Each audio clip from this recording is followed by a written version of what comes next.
of school reopening, or for that matter, after school reopening in the recreation department, we may engage child care issues. I've also considered such things as entry by appointment only in certain offices and behavior monitoring, such as with social distancing. We are currently looking at working with some employees to do some out of title work, or maybe a more layman's term is to be reassigned. I don't really want to call them hall monitors like we used to know in the schoolway halls. They wouldn't be sitting at a desk in front of the restrooms watching us whether we're going to go in and out and have a smoke, but rather it would be more of a roving kind of assignment to try to encourage the public to observe social distancing, to offer masks and sanitation to the public if they so choose to utilize it, but more importantly, to the extent that the Board of Commissioners can control it, or other, well, you can't control other constitutional or statutory offices, we'll say try to encourage local employees to use all the possible best health practices as it relates to COVID-19, and also some enforcement of the COVID-19 personnel policies. We think there's some weakness in that area, and I think we're going to have to devote some time and resources to training or retraining department heads and employees about the proper implementation of these policies. And there may be costs associated with this, but I would expect that much of the cost could be reimbursed with federal funds.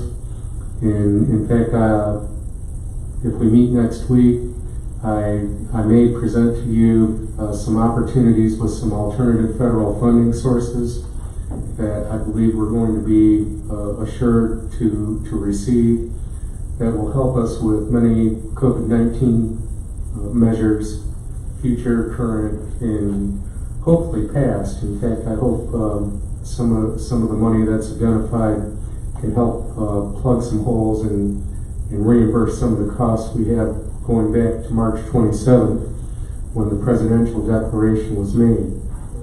But I think the most important point that I want to make, and why I want to propose this plan and present it to you, is, and do keep in mind that any of these proposed measures can be relaxed as case counts decline.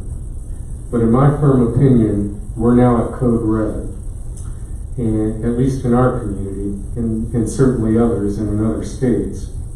But I feel, I personally, and I think that you share this sentiment, shall I say we, I think we owe every county employee and our citizens safe facilities where we must remain open.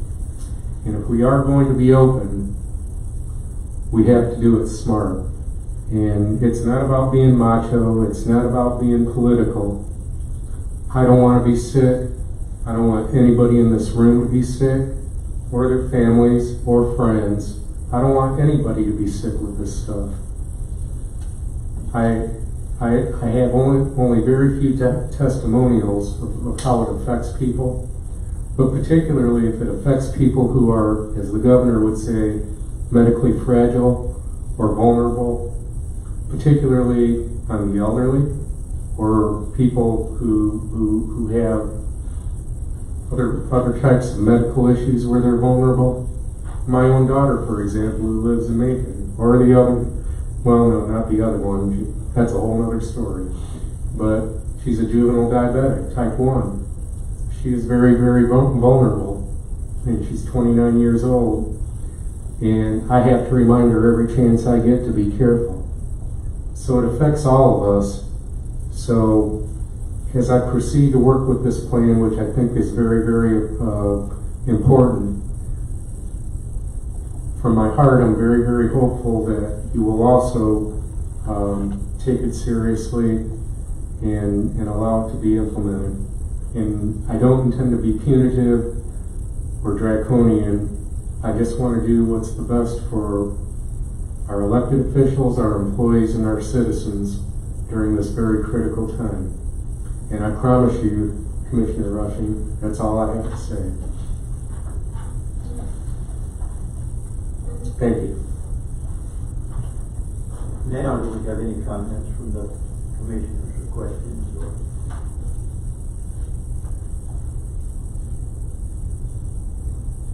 I might add this. Y'all know we're having some trying, tough times. And only thing I could say is be safe. If you come up to the county office now, I think you'll see everybody with their mask on, particularly in the hallways. Even I, at 60 years old, I started putting mine. So, did I say 60? But, you know, I'm trying to protect everybody from me, and I want them to protect me from them. And you can do that by wearing a mask. So, I guess one other thing I might add, without getting into a brawl, a fight, encourage people when you see them to wear a mask. I mean, people just still are not taking it serious, but hopefully they will soon. Maybe this thing shall pass. Having said that, is there anything else on Commissioner's mind? Oh yeah, that's true. I had that note down here, and All that work for now. yeah, not for that. You mentioned it because I had not for that topic. So, okay, let's go back to this. Anyone have any questions about the budget? If not, I'm going to ask for a motion. Sure. If it's in order, I'd like to offer a motion to approve this budget. There's a lot going into it. Of course, it's a work in progress over here, we all know that. So I'd like to offer that motion. We have a motion and a second. Any more discussion? Hearing none, show of hands. All right, the motion carries unanimously. And, okay, so anything else from anyone? I'd like to thank the admin Tom and his staff for this budget. I know it's been hard. It's some hard work. I'd like to thank Tom for his plan on protecting us from ourselves and others from us. I know he put a lot of thought in that also. I just thank you for that. And staff. Anyone else? We'd like to thank the Board of Commissioners for your leadership. You know, we can only hope and pray that this thing will leave and we can go back to some type of normalcy, whatever that means. So, hearing none, I'm going to ask for a motion to close this public hearing. So, second. All those in favor, show of hands.